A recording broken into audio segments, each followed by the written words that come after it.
Así inicia Es Noticia, Noticia en Profundidad. Qué placer estar de nuevo con ustedes desde esta parte del estudio. Comenzamos Es Noticia con 3 titulares a partir de este momento y en la próxima hora que desarrollaremos, que profundizaremos. Aquí está el primero de ellos, Es Noticia Chile. El remesón que viven las fuerzas militares genera dudas y alarma en varios sectores. Asumirán su responsabilidad por la megacausa de corrupción conocida como Milicogate. ¿Qué pasará con los generales involucrados en investigaciones por violaciones de derechos humanos? Vamos a analizarlo. Segundo tema que es noticia, Brasil. Justicia analiza nombramiento de Sergio Moro como entrante ministro de Justicia. El juez que encarceló sin pruebas al expresidente Luis Ignacio Lula da Silva es candidato a la presidencia del país. Tenemos el análisis. Y tercer tema que es noticia, Irán. El gobierno anuncia que está listo para desarrollar su criptomoneda nacional. La medida es una respuesta a las sanciones de Estados Unidos, a la que se suma este lunes la red internacional de pagos SWIFT, que anuncia el fin de sus lazos precisamente con los bancos iraníes. ¿Qué le pasa, nos preguntamos, a una nación por no estar dentro de esta red internacional? Particularmente con Irán, ¿qué implicará para su economía? Vamos a analizarlo aquí en Noticia, que así comienza. Bienvenidos, bienvenidas.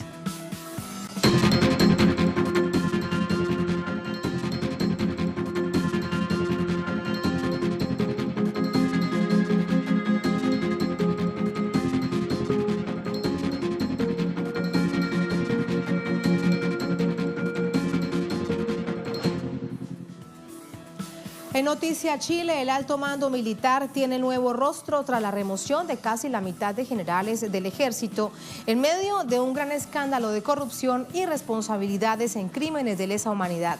El drástico cambio en el cuerpo castrense no es suficiente para la ciudadanía. La agrupación de familiares de ejecutados políticos valoró la decisión del gobierno chileno de llamar a un nuevo alto mando en el ejército. Sin embargo, la presidenta de la organización, Alicia Lira, dijo que desconfía de la posición del Ministerio de Defensa de negar la responsabilidad de varios de los generales retirados en delitos de corrupción y violaciones de derechos humanos. En el Congreso, la nueva designación también generó diversas opiniones. El diputado del Partido Comunista, Hugo Gutiérrez, afirmó que le cuesta creer en un ejército que fue capaz de transformarse en una organización sediciosa y golpista. Además, aseguró que es difícil restablecer confianza en una institución que tiene pactos secretos para no cooperar con el Poder Judicial. Por su parte, el diputado de centro derecha, Leonidas Romero, dijo que espera que la justicia persiga responsabilidades. El pasado viernes, el presidente Sebastián Piñera aprobó la remoción de 21 de los 45 generales del alto mando del ejército y ordenó rebajar a 43 el número de oficiales. Se trata del mayor reordenamiento del alto mando del ejército desde el retorno de la democracia en 1990. El año pasado, por ejemplo, salieron 11 generales y en 2016 lo hicieron 6. Según La Moneda, la eliminación de cupos busca generar un ahorro en las cuentas fiscales. Sin embargo, la remoción de los uniformados se da en otro escenario. La Fiscalía adelanta una investigación sobre la institución por fraudes y graves delitos económicos. El fiscal a cargo, Carlos Palma, confirmó que al menos 584 oficiales y suboficiales de la institución son potenciales imputados. El fraude en el Fondo de Ayuda Mutua del Ejército podría superar los $3.000 millones. Una auditoría de la Contraloría arrojó viáticos adulterados, comisiones de servicios falsas, gastos de representación irregulares y pagos por servicios inexistentes, derivados de una inusual forma de recompensar a oficiales y suboficiales de dicho fondo. La semana pasada, la justicia sometió a proceso al oficial del ejército Juan Cornejo de la Fuente por 8 delitos de fraude al fisco de manera reiterada. Días antes fue enjuiciado el antecesor de Cornejo en el cargo, el ex coronel Freddy Jara.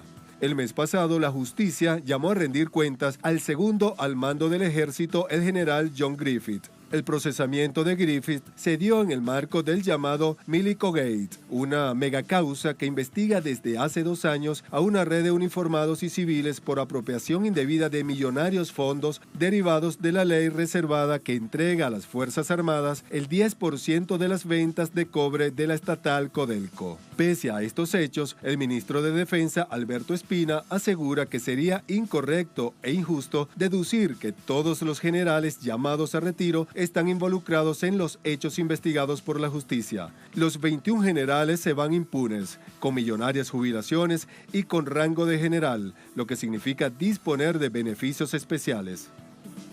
Seguimos sumando información, para ello nos vamos hasta Santiago de Chile con nuestra corresponsal Paola Dragni. Hola Paola, muy buenas noches. Casualmente, en el mismo momento, la misma jornada en que se toma la decisión de apartar los más de 20 altos mandos militares, también se conoce por parte de la justicia la condena al general Cheire. ¿Casualidad? ¿No es casualidad? ¿Cómo lo recibe la opinión pública chilena? Hola Tatiana, buenas noches a la audiencia de Telesur. Como tú muy bien nos preguntas, se esperaba para este viernes en la mañana esta condena del general Juan Emilio Cheire por el caso Caravana de la Muerte, uno de los casos más espeluznantes, Tatiana, de la dictadura. Un helicóptero Puma recorrió todo el país en los primeros años de dictadura y fue acribillando a los distintos dirigentes. En ese entonces, Juan Emilio Cheire era un joven militar que estaba en el norte del país. Sin embargo, en el año 2002, ya en democracia, fue el entonces presidente Ricardo Lagos quien lo nombra como el general de la transición, dando una señal clara de que a partir de ese momento el ejército y los militares chilenos estaban limpios de estas violaciones a los derechos humanos. Fue tanto así que el propio Ricardo Lagos defendió al general Cheire, y en ese entonces Michelle Bachelet era la ministra de Defensa. Fue una defensa corporativa la del general Cheire. Inmediatamente las agrupaciones de derechos humanos saltaron diciendo que Cheire sí estaba involucrado. Así es que este viernes, este fallo, luego de 16 años de investigación, era muy esperado en el mundo político. Se conoce el fallo, se conoce la condena del general Cheire a eso de las 11:30 de la mañana, y no pasan 45 minutos y todos los periodistas recibimos la comunicación de que el presidente Sebastián Piñera ha aceptado esta remoción de estos 21 generales, y con el pasar de las horas fuimos conociendo además declaraciones que asociaban esta remoción no solo con los casos de corrupción, sino principalmente asegurando que ahora sí el generalato quedaba limpio de estar involucrados en los casos de derechos humanos. La opinión pública, las redes sociales, las agrupaciones sociales han dicho y han tomado esto también como una señal política, donde el presidente Piñera, por un lado, quiere desmarcarse de los gobiernos de derecha de la región, donde hay uniformados involucrados en casos de corrupción, pero principalmente la coincidencia política de que esta remoción ocurra solo 40 minutos después de la condena del que fue llamado el general de la transición a la democracia y que finalmente tenía las manos manchadas de sangre. Tatiana, mira, ayer salió de hecho un comunicado del ejército diciendo que todo el generalato ahora va a estar compuesto a partir del año 2019 por uniformados que egresaron entre 1980 y 1988 y que por tanto no estarían involucrados en casos de derechos humanos. El ministro de Defensa, Alberto Espina, ha dicho que toda la información que había ya fue entregada y que es una muy mala forma llegar a pensar que estos generales sí podrían estar involucrados. Sin embargo, entre 1980 y 1988, que sería el año de egreso de estos nuevos generales que ascienden a partir del año 2019, estábamos en dictadura y hay casos de derechos humanos, de violaciones a los derechos humanos tremendamente emblemáticos, justamente en ese último periodo de la dictadura, que cambia de característica de las violaciones a los primeros años, que era una represión más directa, con falsos montajes de enfrentamiento. Hacia ya el retorno a la democracia se dan otro tipo de violaciones a los derechos humanos. Así es que las agrupaciones no están tan convencidas de esta declaración que ha hecho el ministro de Hacienda, y por otro lado que también es refrendada con este comunicado que saca el ejército. Y el presidente se fue del país, acepta esta renuncia un viernes a mediodía y se va del país y nos deja a los periodistas tratando de entender estas señales políticas con las agrupaciones de derechos humanos y también con los periodistas que durante los últimos años han investigado estos fraudes millonarios al fisco. Hay que decir, por último, Tatiana, que el ejército en Chile y los militares en Chile se autorregulan. Ellos tienen su propio sistema de justicia, por tanto, para los periodistas y para la justicia civil es tremendamente difícil acceder a todos estos antecedentes de lo que se ha llamado el Milico Gate. Eso quiere decir entonces que no irán a la justicia ordinaria, que no habrá condenas ejemplares por el Milico Gate y también por aquellos que se van y están vinculados directamente con delitos de lesa humanidad, Paola.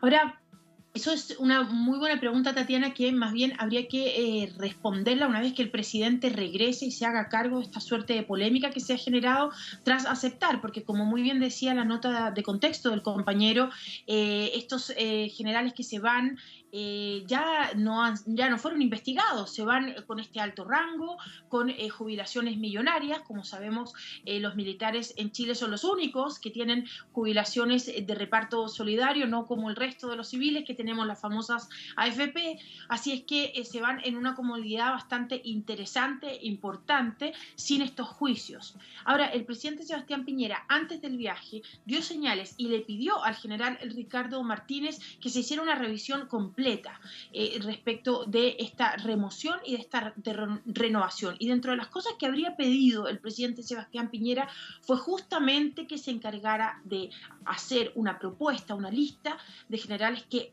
no estuvieran involucrados en ningún tipo de crímenes. ¿Esto será así? ¿No será así? Lo iremos viendo en el transcurso de las semanas y las señales políticas que irá a dar el presidente Piñera. El general Griffith, de hecho, presentó su renuncia el 16 de octubre y eso probablemente por presiones y por conversaciones políticas. Ahora, lo hemos visto en la Iglesia, Tatiana. Hay que decir que Chile es un país que se supone que es secular, pero no, la Iglesia está muy apegada aún al Estado, así como el ejército, los militares.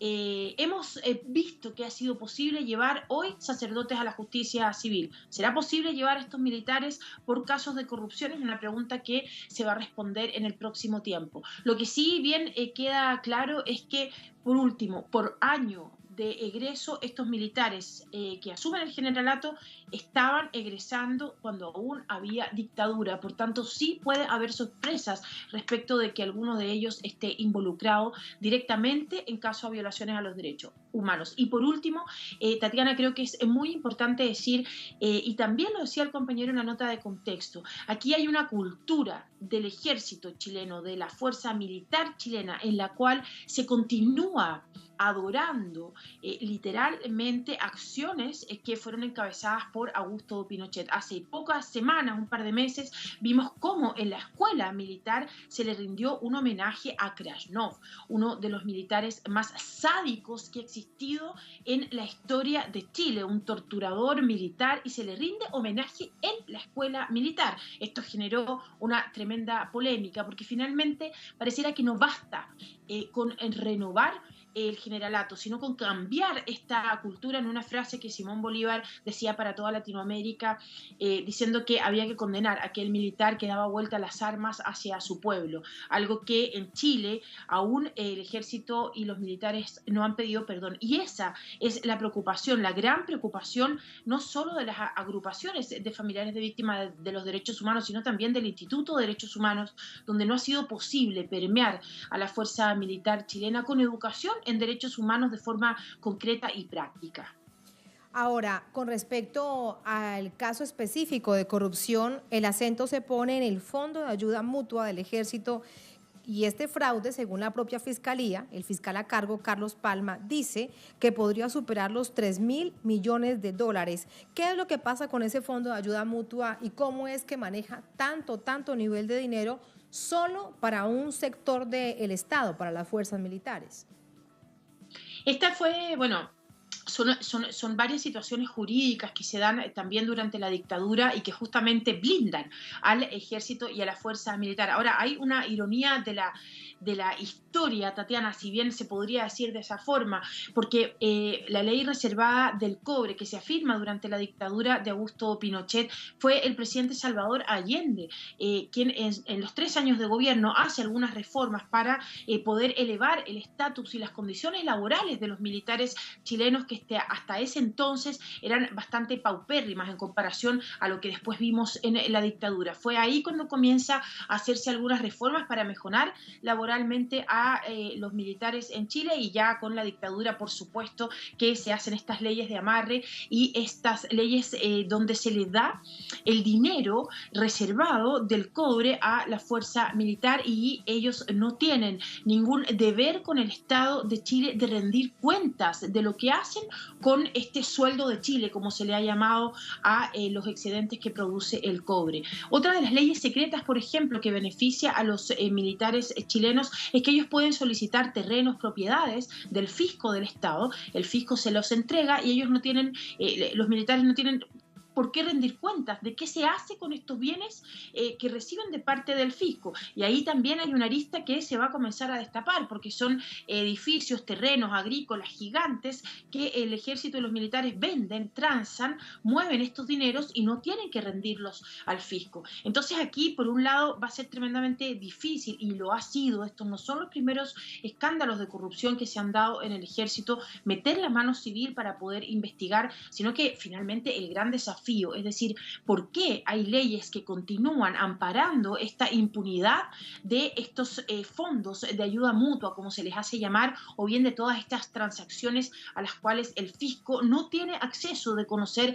en sus resultados finales, digamos, y en cómo se distribuyen los fondos? Así es que, por un lado, va a ser muy difícil investigarlos, pero por otro lado, el desafío de cambiar estas leyes, porque si no es una suerte de ciclo de una cultura militar que ya lleva más de 40 años, Tatiana. Pues entonces, de ser así, sería un Milicogate indefinido. Gracias, Paola. Ahí está el panorama. Nuestra audiencia sacará su propia conclusión con respecto a lo que significa las fuerzas militares en Chile. Muchas gracias. Buenas noches. Buenas noches, Tatiana. Buenas noches. Muy bien, así nos vamos a la primera pausa en esta emisión de Es Noticia. Al volver, nos iremos hasta Brasil. Es noticia esta nación suramericana. Justicia de este país analiza nombramiento de Sergio Moro como entrante ministro de Justicia y Seguridad Pública. El juez que encarceló sin pruebas al expresidente Luis Ignacio Lula da Silva. Tenemos información, tenemos el análisis al volver. Aquí en Es Noticia, ya venimos.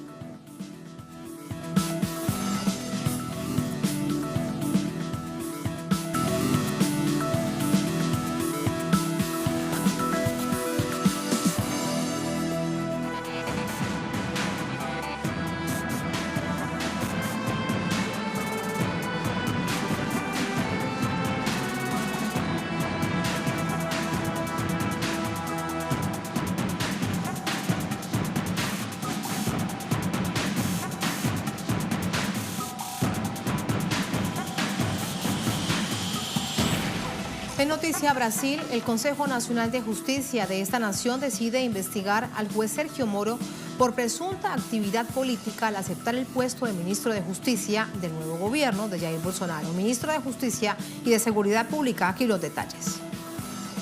La estrategia de Sergio Moro para llegar al poder político comienza a develarse. Luego de diversas denuncias, el Consejo Nacional de Justicia decidió abrir una investigación para determinar si Moro utilizó su investidura judicial para alcanzar posiciones en el nuevo gobierno del ultraderechista Jair Bolsonaro. Mediante una notificación, el magistrado Humberto Martins solicitó al juez Moro para que en un término de 15 días ofrezca explicaciones sobre su nombramiento como titular del Ministerio de Justicia y Seguridad Pública de Bolsonaro. Entre las denunciantes está la Asociación Brasileña de Juristas por la Democracia, que asegura que Moro habría violado el Código de Ética de la Magistratura al iniciar tratativas para ejercer otro cargo público aún durante el ejercicio del cargo de magistrado. Asimismo, el Partido de los Trabajadores acusa al juez de actuar con parcialidad judicial y de interferir de manera indebida en el proceso electoral, siempre con el objetivo de perjudicar al Partido de los Trabajadores y sus candidaturas. En diversas ocasiones previo a las elecciones, Sergio Moro había afirmado que no estaba interesado en ejercer cargos políticos. En este momento, y también para el futuro, no sería apropiado de mi parte postularme a un cargo político, porque eso pondría en duda la integridad del trabajo que yo realizo ahora. Luego de aceptar el ofrecimiento del presidente electo Jair Bolsonaro como ministro de Justicia y Seguridad Pública, Moro aseguró que no pretendía hacer uso del ministerio para promover persecuciones políticas y que solo sería un consejero del presidente. Esta postura es la misma que el juez Moro mantuvo durante el juicio contra Luis Ignacio Lula da Silva. Afirmaba entonces que no estaba utilizando la justicia para perseguir al expresidente. Sin embargo, preparó el expediente con el cual el exmandatario fue condenado a 12 años y un mes de prisión por supuestos actos de corrupción. El propósito del juicio a Lula habría sido impedir que llegara nuevamente a la presidencia, un papel que Sergio Moro cumplió a cabalidad y ahora le toca recibir su premio. Más información a esta hora, nos vamos hasta Sao Paulo con nuestro corresponsal Nacho Lemos. Hola Nacho, muy buenas noches. Más reacciones, más organizaciones que se suman a la exigencia de investigar desde una falta a la ética, particularmente cometido por el juez Sergio Moro. Así es, saludos, buenas noches Tatiana. Por un lado, juristas internacionales, por otro lado también los juristas por la democracia, la Asociación de Juristas Brasileños por la Democracia, han hecho este pedido ante el Consejo Nacional de Justicia para que sea investigado Sergio Moro. Esta entidad decidió sí investigar a Sergio Moro, tendrá 15 días para explicarse sobre la nominación que realizó Jair Bolsonaro para Moro para conformar el Ministerio de Justicia. Lo que ocurre por un lado es que se denuncia que no actuó como magistrado Sergio Moro, sino como un político por parte de este pedido de los juristas brasileños. En primer término, porque Moro encarceló justamente al rival electoral de Jair Bolsonaro, a Lula da Silva, que se encontraba primero en intención de voto en las encuestas antes de la elección presidencial. En segundo término, hay un punto importante y es que Moro divulgó 6 días antes de la primera vuelta de las elecciones presidenciales una delación premiada del exministro de Lula, Palocci, en la que declaraba Palocci que habría un supuesto financiamiento ilegal de campaña en el 2010 a favor del Partido de los Trabajadores. Esto fue denunciado por Moro, fue divulgado a la prensa esta delación premiada 6 días antes de la elección en primera vuelta. Luego, días después, según reconoció Moro, fue llamado por Paulo Guedes, el eventual ministro de Hacienda de Jair Bolsonaro, para conformar el gobierno de Jair Bolsonaro. Es decir, que presentó una denuncia contra el Partido de los Trabajadores justamente durante la misma campaña electoral en la que pasó a conformar el gobierno que asumirá a partir de enero aquí en Brasil. Puntos importantes también son que hay denuncias contra 2 medidas tomadas por parte de Sergio Moro. En Estados Unidos, en el 2017, Sergio Moro admitió que era peor el financiamiento ilegal de campaña, lo que en Brasil se conoce como Caixa 2, que la corrupción. Luego, cuando asume un gobierno que fue denunciado por financiamiento ilegal de campaña por parte de empresas a Jair Bolsonaro para financiar la divulgación de noticias falsas en WhatsApp. Y además, según Sergio Moro, el eventual ministro de Casa Civil, Onyx Lorenzoni, nominado por Jair Bolsonaro, que ya cuenta con denuncias y con procesos por financiamiento ilegal de campaña, pidió disculpas según Sergio Moro y con eso está perdonada la acción de Onyx Lorenzoni, que fue denunciado por corrupción también. Entonces, en el caso de Onyx Lorenzoni, Sergio Moro se muestra favorable a la permanencia de él en el gobierno a través del pedido de disculpas. Ya en el caso de Lula da Silva, en un supuesto caso de corrupción, Sergio Moro lo condenó a 12 años de prisión. Otros puntos importantes, haciendo revisionismo hacia atrás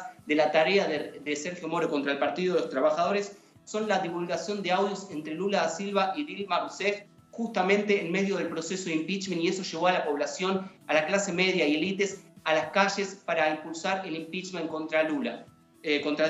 También condenó y encarceló a Lula y interrumpió sus vacaciones para impedir también la liberación de Lula este mismo año. Entonces, diferentes casos, diferentes actuaciones contra el Partido de los Trabajadores y en favor de la prisión de Lula, sin que una prisión que es denunciada por la falta de pruebas por parte de la sociedad brasileña, y ahora tiene a Sergio Moro dentro del gobierno de Jair Bolsonaro, justamente el gobierno opositor al que disputaba el balotaje en las elecciones presidenciales, Tatiana.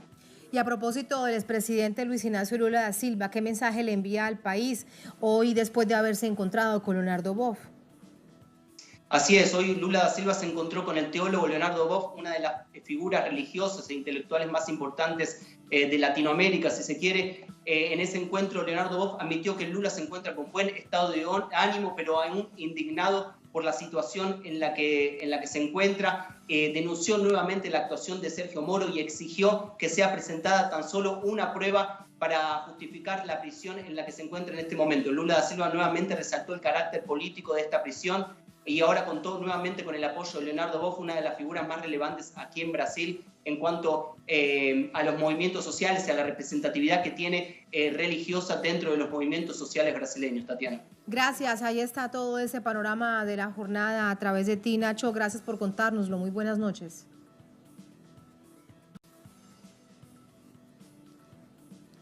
Y pasamos de inmediato con el análisis. Para ello nos acompaña Giselle Ricobón. Ella es doctora en Derecho, profesora de la Universidad Federal de la Integración Latinoamericana, UNILA. Nos acompaña desde Río de Janeiro. Doctora Ricobón, buenas noches, ¿cómo está? Buenas noches, Tatiana.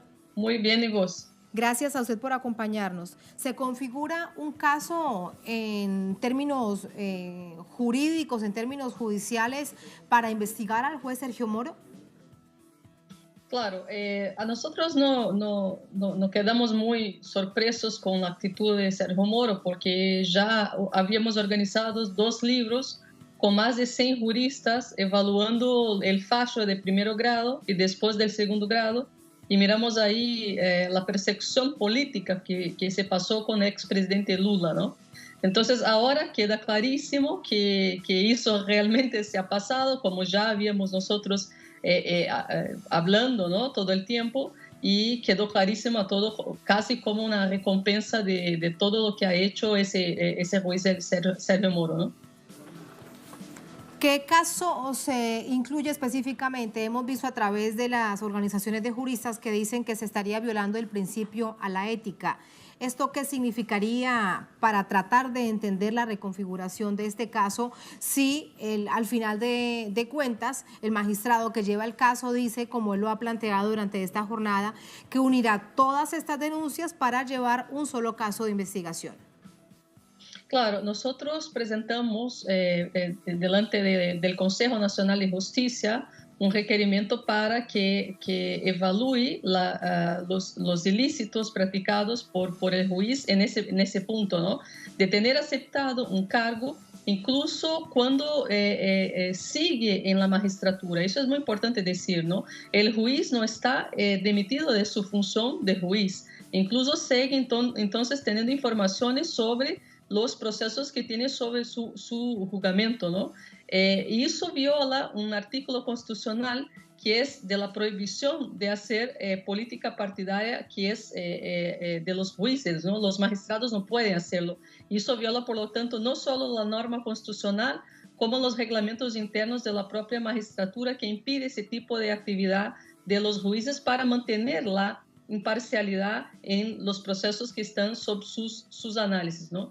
Entonces, en cuanto no salga, no solicite formalmente su salida, la dimisión de su cargo de juez, no podría estar en un gobierno de transición, porque ahora está participando de un gobierno de transición con decisiones importantes, incluso de nombramiento de gente que va a ser parte de su equipo, y no puede estar ahí manteniendo su vínculo con el Poder Judiciario, ¿no? Porque eso incluso viola la propia tripartición de poderes. Entonces, imaginamos que el Consejo Nacional, así como la Asociación Brasileña de Juristas por la Democracia, que ha hecho ese requerimiento, también el propio Partido de los Trabajadores y otras personas, el Consejo decidió por adjuntar todos y hacer un análisis única de esas denunciaciones, ¿no? Bueno, el juez tiene 15 días para presentar informaciones al Consejo, que después debe manifestarse sobre cuáles procedimientos van a adoptar en ese caso específico. Pero, doctora Ricobón, es claro, es notorio lo que él ha hecho en términos de participación política en la campaña y ahora en el gobierno de transición al lado del gobierno entrante de Jair Bolsonaro. ¿No lo pueden expulsar? Ante sí, los hechos, ¿no lo pueden expulsar de una vez? Sí, mira, según la ley y la magistratura, el Consejo Nacional puede aplicar variadas penas, ¿no?, dependiendo del delito, ¿no? O sea, desde una advertencia hasta incluso la dimisión, la expulsión del juez, ¿no? Eso va a depender del análisis o sea, va a hacer el Consejo, ¿no? No podemos acá anticipar.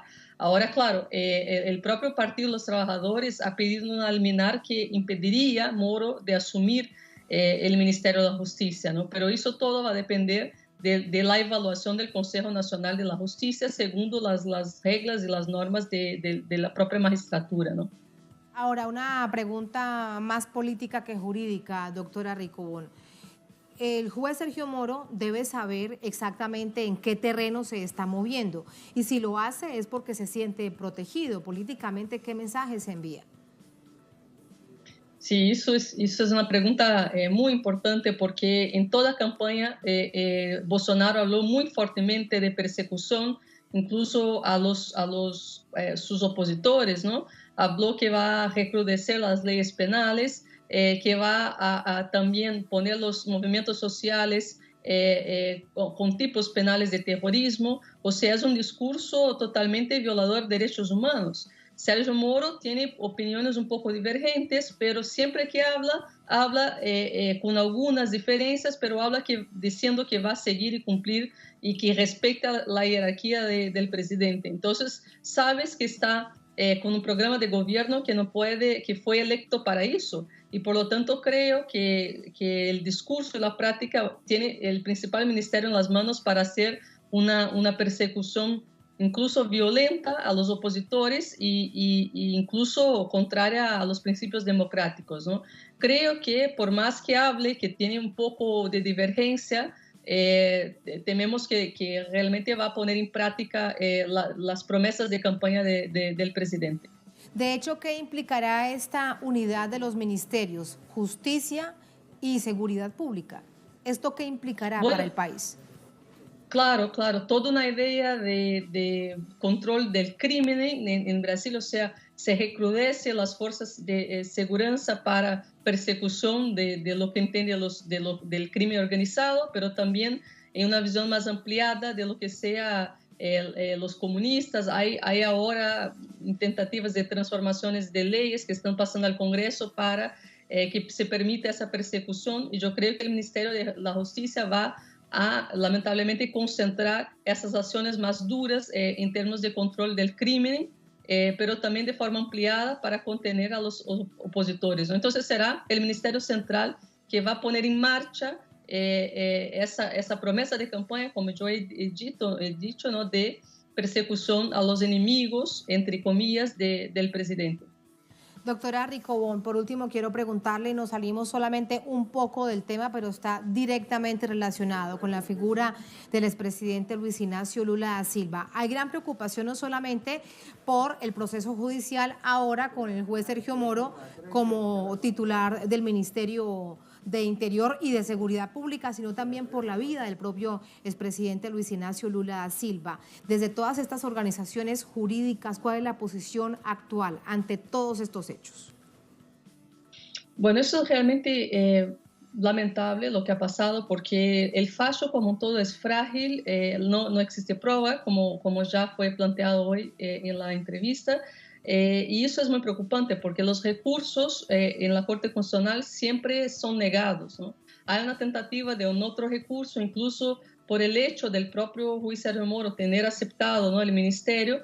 Eso enseñaría una posibilidad de parcialidad en el juzgamiento, ¿no? Confirmaría con más fuerza esa hipótesis. Y vamos a ver cuál será también la manifestación de la Corte Constitucional. Además de eso, hay otras posibilidades recursales en el Superior Tribunal de Justicia, pero lo que estamos mirando lamentablemente no son salidas más por el Estado de Derecho o por los aspectos legales, ¿no? Estamos mirando siempre decisiones que son muy contrarias al expresidente, y eso muchas veces nos saca la esperanza, ¿no? Pero tenemos que creer que la justicia se va a hacer un día u otro, porque está ahí encarcelado justamente. Mira que, para concluir la idea, ¿no?, Lula salió de las primeras encuestas al pleito electoral como el principal candidato que vencería a todos los demás candidatos en la primera vuelta. Fue sacado del juego democrático. Ahora sabemos, sacado por un juez que está participando del gobierno actual. Y eso es muy simbólico, es muy sintomático de que el proceso electoral realmente no siguió su rumbo normal. Y creo que la justicia tuvo un papel importante para definir ese resultado, ¿no?, que vivimos hoy en Brasil. Espero que la Corte Constitucional, por los principios de derechos humanos, del debido proceso legal y por los principios fundamentales de nuestro Estado de Derecho, reconozca parte o como un todo de eso y pueda sacarle de la cárcel, porque ese acarcelamiento es lo más injusto que tuvimos en la historia de nuestro país. De 2 años a la fecha se ha visto cómo se van moviendo las fichas para configurar la misma situación que está viviéndose hoy en el país, unas elecciones irregulares, y quien gana, bueno, es el ultraderechista Jair Bolsonaro. Las fichas del ajedrez que hemos visto cómo se han ido configurando para tener hoy el presidente que estaban buscando aquellos que encarcelaron al expresidente Luis Ignacio Lula da Silva. Muchas gracias, doctora Ricobón, por ese análisis. Buenas noches. Buenas noches, Tatiana. Un abrazo a todos. Muchísimas gracias. Un abrazo para usted. Así nos vamos a la segunda, última pausa en esta emisión de Es Noticia. Al volver, salimos de la frontera de América Latina. Es noticia Irán. El gobierno anuncia que está listo para desarrollar su criptomoneda nacional. Esta es una de las medidas que se dan en respuesta a las sanciones de Estados Unidos, a la que esta jornada se suma una, la red internacional de pagos SWIFT, que anuncia el fin de sus lazos, nada más y nada menos que con los bancos iraníes, para atarlos de manos. Pero nos preguntamos lo siguiente: ¿qué le pasa a una nación, a un país, por no estar dentro de esta red que tiene una gran presión de los Estados Unidos? Y además, en el caso específico de Irán, ¿qué implicará para la economía persa? Vamos a analizarlo al volver en Es Noticia.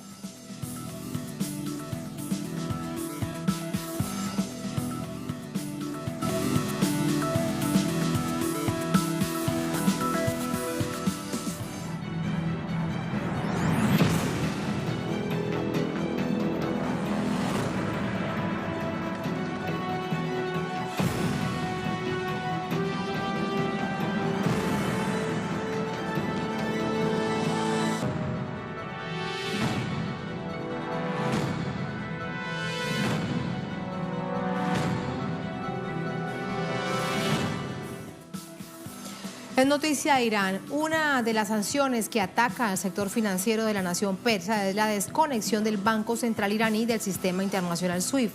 ¿De qué va este sistema? ¿Cuál es la consecuencia para esta nación de esta acción?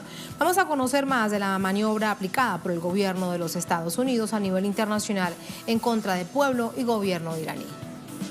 Este lunes fue anunciada la desconexión del Banco Central iraní y otras entidades bancarias iraníes del Sistema Interbancario de Información Global SWIFT. La medida fue comunicada por la Tesorería de Estados Unidos, quien además informó que la Casa Blanca continuará con otros mecanismos para enfrentar a la nación iraní. El sistema SWIFT, por sus siglas en español, Sociedad para las Telecomunicaciones Financieras Interbancarias Mundiales, es la encargada de proveer el código que identifica de forma única todas las transacciones financieras internacionales. Actualmente cuenta con 7.600 miembros ubicados en 200 países con un volumen de 9 millones de mensajes diarios. Aun cuando solo se le permitirá a Irán el uso del sistema SWIFT con fines exclusivamente humanitarios, el país se ha preparado para enfrentar las sanciones promovidas por la administración Trump. El Banco Central iraní realizó la contratación de una empresa local que brinda soluciones bancarias. La compañía desarrolló la creación de una moneda digital nacional que permitirá la expansión de los servicios del sistema bancario y ayudará a esquivar las sanciones económicas aplicadas por los Estados Unidos. La criptomoneda nacional respaldada en la moneda local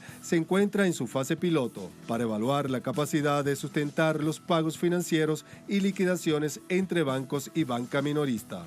Estas acciones afectan directamente la industria petrolera iraní. En 2017, la nación exportaba más de 2.500 millones de barriles de crudo diarios y en 2018 se redujo a menos de 1.200 millones. De inmediato vamos con el análisis. Para ello nos acompaña Ernesto Matos, es economista, analista internacional. Nos acompaña desde Buenos Aires, Argentina. Profesor Matos, ¿cómo está? Muy buenas noches. Muy buenas noches. Gracias por estar con nosotros. Lo primero que quiero preguntarle es ¿cuál es la conexión que existe entre el sistema SWIFT y el gobierno de los Estados Unidos? Bueno, principalmente tiene que ver con la influencia económica de los más de 11.000 organismos bancarios que hay, principalmente centrados a través de Wall Street. No nos olvidemos que también hay una concentración, así como hay una concentración en el SWIFT, hay una concentración de cuáles son los soportes técnicos que manejan las bolsas del mundo. Entonces, todo esto tiene que ver con quién aprieta el botón o no y permite que los flujos financieros o los flujos de capital vayan de un lugar a otro y cómo se direccionan las inversiones. Lo que está tratando de hacer Estados Unidos es volver a aislar a Irán, volver a lo que ya se conocía en su momento como el acta de ILSA, un acta que se sancionó en los 90, que sancionaba a Irán, a Sudán y a Cuba en su momento, que es una práctica no novedosa de Donald Trump, sino una práctica constante que ha tenido Estados Unidos, particularmente con Irán y con Cuba en su momento, y que hoy lo tiene con otros países también como Venezuela en particular, con el hecho de ir aislando de forma financiera, económica y también estrangulando un poco la ayuda humanitaria. Esto lo que implica es que la sociedad iraní va a padecer las primeras transacciones financieras, pero obviamente la propuesta de ir buscando una moneda alternativa, como están buscando Rusia, China y otros países de la región, es también una alternativa a la influencia norteamericana. Sí, profesor Matos, ¿aísla por completo a la nación a través de haberle bloqueado el sistema SWIFT o solamente en transacciones relacionadas con dólares? No, solamente las transacciones que tienen que ver con dólares. Lo que trata de buscar Estados Unidos, no solamente en ese plano del dólar, es tratar de bloquear totalmente a Irán. Evitar también las transacciones con otros países. Por eso recordábamos el acta de ILSA. En el acta de ILSA, una transacción que realizó el BNP París le costó más de 11.000 millones de dólares, lo que en aquel momento era el equivalente a su año contable, al 70% de sus ganancias del BNP París. Por eso no es de extrañar que no solamente sea el dólar, sino a las instituciones financieras que organicen cualquier tipo de transacción con terceros países que tengan que ver con Irán. Por eso es que están tratando de ir por ese lado. Pero entonces pero allí sí también entraría, profesor Matos, transacciones en euros, por ejemplo. Me refiero a la intención que tiene la Unión Europea de mantener la conexión financiera, diplomática con el gobierno iraní. Recordemos que hace unos días decían los voceros de la Unión Europea que estaban buscando mecanismos alternos para que no afectara este bloqueo, pero también entonces sí los terminaría afectando. Sí, porque la Unión Europea no acompaña la decisión de Estados Unidos y tuvo muchas discusiones alrededor de esto porque Estados Unidos actuó de manera unilateral. Así como se salió del acuerdo, en estas sanciones que comenzaron hace unos meses, fue la decisión de Estados Unidos a través del SWIFT de sancionar a Irán. Por eso es que en este sentido hay mucho ruido del lado de la Unión Europea de qué es lo que se va a hacer, porque obviamente son muchos bancos europeos los que también trabajan con la comercialización de los productos de Irán. Claro, y por temor a los Estados Unidos, entonces se quedarán quietos. ¿Esa es una lectura? Sí, por aparte Estados Unidos amenazó hoy, Donald Trump sacó un tuit también sobre por qué Estados Unidos tiene que defender o destinar su presupuesto militar en regiones las cuales no responden a su política. Esto quiere decir, ¿por qué sostener un presupuesto militar en la zona europea si la zona europea tampoco es que realiza en consonancia y permite de forma abierta la política de Estados Unidos? Por eso Europa está también trabajando su presupuesto militar. Entramos en un proceso bastante interesante, pero a la vez peligroso, que justamente es el Europa First, que es el Europa tratando de buscar una autonomía militar, y hay que ver en qué lleva esto, digamos, ¿no? Porque claro, si Europa va a seguir padeciendo de hecho, las sanciones financieras y las sanciones militares. Claro, de hecho estaríamos entonces hablando de qué pasará, cómo se reconfigurará la OTAN, producto de los anuncios que justo durante esta jornada hacía el presidente Emmanuel Macron. ¿Para qué sirve la OTAN a la Unión Europea si básicamente responde a los Estados Unidos? Claro, sí, mucho de esto se está discutiendo y por eso ha venido incrementándose el presupuesto en defensa en el caso de la Unión Europea, porque justamente tiene los países y el desarrollo tecnológico para tener su propio desarrollo militar. Entonces, esto es lo que se viene a discusión a futuro y hay que ver cómo lo toma también la Casa Blanca, porque justamente, si bien puede recortar presupuesto del gasto militar, hay que ver si esta es la tensión que estaba buscando, ¿no? Una Europa armada y un Estados Unidos también armado en el medio de una contienda entre China y Estados Unidos. Claro, ahora volviendo a Irán, es claro, lo ha reconocido el gobierno de la nación persa, que las dificultades económicas son evidentes, pero que eso no los va a arrinconar, no los va a arrodillar con respecto a su soberanía, a su autodeterminación, al modelo de país que han decidido construir. ¿Cuánto tiempo se puede sostener una situación de estas cuando vemos ya el nivel de bloqueo al que están sometiendo al pueblo iraní? O dicho de otra manera, ¿qué tendrá que pasar? ¿Con quiénes realmente se podrá unir en términos de aliados internacionales que sean efectivos al momento de mantener las relaciones financieras? Bueno, esto más responde a la reciente incorporación de Irán al espacio de Shanghái con Rusia y con China, y esta es una alianza que esperaba pero no la creía posible Estados Unidos, y por eso es que realiza este bloqueo. El problema está justamente que las importaciones que realiza Irán, en tanto farmacéutica o alimentos, es lo que va más a padecer la gente. Y obviamente esto es un costo social que tendrá que ver cómo lo resuelve, si es con una alternativa, una moneda, o acelerar ese proceso para profundizar las relaciones con países que no están alineados con Estados Unidos, lo cual puede ser una opción en este momento.